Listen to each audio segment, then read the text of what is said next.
Hello dear rich kids. Do you know me? Forget that, just remember the channel. This is God of Chelsea. So remember the channel. You may have known it is a Chelsea thing to be discussed. Today it is not all about Chelsea, it is about Manchester United versus Aston Villa. So it was 1 a.m. on the morning, the very night. So it was about 1:40 a.m. That's not a 1 a.m. as well, 1:40 a.m. So I just woke up and I'm making this video so that you know you will get the match preview, the player analysis in my humble opinion, plus the match score and the goal scorer alongside the man of the match container. And I honestly think that United were lucky enough to get this through to the round 4 of FA Cup because Aston Villa pulled their string off out of their legs, and they were the thing on the lineup as well because both of the team were on the boards of winning, and none of them thought that they would lose the game, and that was the case as well. And the scenario went from good to you know somehow better for the Manchester United side on the first about 20 minutes ago. So they were on the boards of winning the things easily because they got easily passing the ball around, and they were already finding the final thought. And hats up to the man of the match in my humble opinion, Scott McTominay of Scotland was the guy who pulled the trigger. And hats up to Mark Fred, that the Lord Fred, who was putting the right ball on the right time on the very right final third ball, and that was the case. And he was beautiful assist, and he got the assist. But moreover, he was also the guy who was constantly connecting the defenders to the forwards and playing at the center midfield. I think honestly, I honestly think that Manchester United must have been on the boards of looking someone on the market as well, and they have been linked to Dennis Zakaria of Mönchengladbach, if I'm not wrong, but not sure about that. But he is the guy they have been looking for, and Ruben Neves have been also linked with them, but not sure that Ruben Neves is gonna be the guy to look after because he's almost 32 years. So I'm not sure. Jao Martino must be 13 years. He must be 28 years, which is a thing to be considered. But they have players like Mattis and Fred and McTominay only on the midfield. Paul Pogba is someone because he is looking for 5,000 that much amount of money per week. So that is the case. If I'm not, it is an euro. So here's the thing. Beside that, I honestly think that other players like Cavani, and main thing to be discussed is like Marcus Rashford. He was too lazy, and he was not putting a smile on his face while playing football. That is a thing to be considered.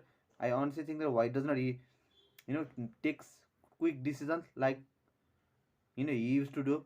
He tried to develop the players, but he could not successfully do that. He was constantly thriving, and he was not making a call. He was not connecting the players. He was not talking with the players. I don't know what is the case. Maybe it is a behind the door needs to be thing that is out of the case as well, and I don't know about it. Beside that, not being the guy, but I think on this game Greenwood was the guy to you know left his boot on the training ground because he was constantly getting the shot, three post shot on target, but he was not producing the enough chances. He was not producing enough shots. He was not producing the enough venom on the ball, and that was the case when he instantly tried to deep over the Emi Martinez, and he was not getting any of those. So he was dipping and cutting inside from the left hand side to the right, so that he could turn the ball inside the net, but he could not do that. I honestly think that what has been the case. Beside that, I honestly think that the David Dahya was also good in my humble opinion, but Emi Martinez was a better goalkeeper on the very night, and the opponent, so-called Manchester United's opponent, Aston Villa, were pushing them on the limit, and that was the case when they scored two goals, but both of them was ruled out for being offside. And here is the thing: I honestly think that first goal should have been not been disallowed. I think that the Konsa guy was only standing on the ball. He was never blocking, and Cavani dived. I think he must have been got yellow, but that was the case, and VAR checked it.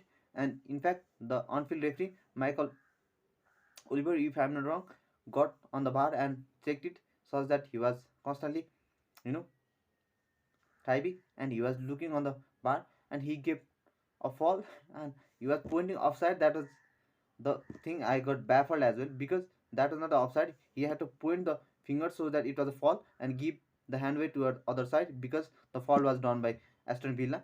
And I honestly think that the man of the match, Scott McTominay, was fabulous. He was not only getting the interception, not only passing the ball forward, not only scoring the goal, he was constantly, getting the right passes. He was constantly getting the right, pickups. He was always looking for the forward ball, and most of the thing was Marcus Rashford was easily picked out by the midfield duo of Markfred and Markfred. When it comes to Markfred, the McTominay and Fred. So these guys were constantly finding, but Rashford was the guy to let he had very bad day in the office. And another guy who will talk all about is Bruno Fernandes, and he somehow got the guy to look after. What he does best is he constantly makes the passes, and he is not scared of making mistakes. That is the thing to be considered. If he make mistakes, he is always learning towards it, and he knows that if he gets the pass right, then it will be assist, and that when it got the assist, then that is sure that there is a goal as well. So he is not afraid of that, and I like the thing that what he does, because he does not like to rotate the ball often. He always keeps his head up, and you know looks for the passes, and that is the thing that Mason Mount needs to learn about, because he never keeps his head up. He only look at the ball. That is not somehow taught on the Gobam or somewhere in every field, because you are not looking at the ball. You have to look at the players. You have to keep your head up, and you have to make your vision wide, so that you will find the final pass. And that was the thing. And Aston Villa, I think Tyrone Mings Konsa had very good game. Beside that, Matt Target and also so-called Ramsey was guy who I honestly got baffled, because he wasn't substituted on time, and someone like Algazi and Bondia was also substituted. So I think they were the guy to have been looked after, and I honestly think that Ahmed Traore, someone like him, could have done better for the Aston Villa side, but they were the unlucky guy, and they are now out of the FA Cup. Beside that, Arsenal are also out of the game, and this is the beauty of the FA Cup as well, because it is the oldest tournament you'll ever find in the football history, and it is the one of the most prestigious, tournament you'll ever Google it or find it.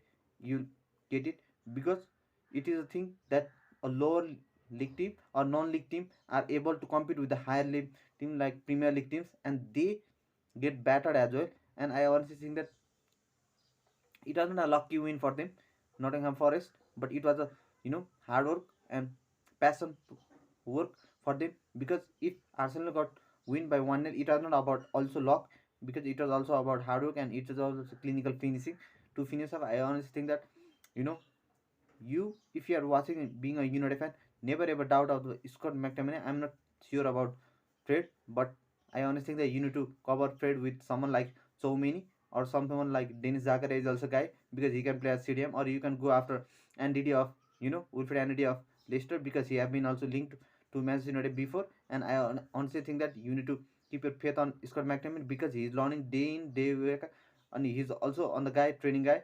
So he's a number one midfielder for now for your club. So respect the club. So future holds, because he's just 23 years old, and he is about to learn as well.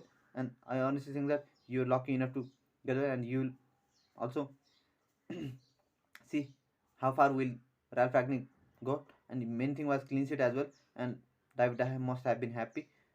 Besides that, I honestly think that if you are new to my channel, just feel free to subscribe and turn on the notification bell, so that when I next time after the video, you get instantly notified.